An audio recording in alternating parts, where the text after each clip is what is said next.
কি যে করব কিছুই তো বুঝতেছি না, অনেক তো বোরিং লাগতেছে। হ্যাঁ আপু ঠিকই বলছো, চল রাজু ওইটা করি। আচ্ছা আপু ঠিক আছে। এই যে মা শুনতেছো, কি হলো রে নিমি, চলো ওই রেসিপিটা করি। আচ্ছা ঠিক আছে চলো তাড়াতাড়ি আজকে তো রেসিপি বানাবো। প্রথমে এই যে মরিচের গুঁড়ো নিয়ে নিলাম, এরপর অনেকগুলো মশলা এখানে দিয়ে দিলাম, সাথে দিব হলুদের গুঁড়া, এরপর দিয়ে দিব লবণ, এরপর একটা লেবু দিয়ে দিব।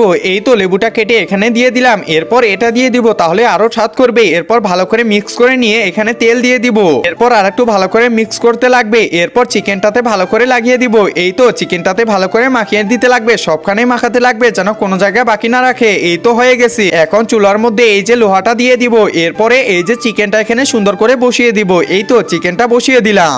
একজন মা কতটা আপন হয়ে থাকে, যার মানেই তাকে জিজ্ঞাসা করে দেখো। তো দেখা যাক বন্ধুরা, এই মায়ের জন্য কে ভিডিওটিতে লাইক এন্ড সাবস্ক্রাইব করে, আর যারা মাকে ভালোবাসো না তারা ভিডিওটি থেকে দূরে থাকো।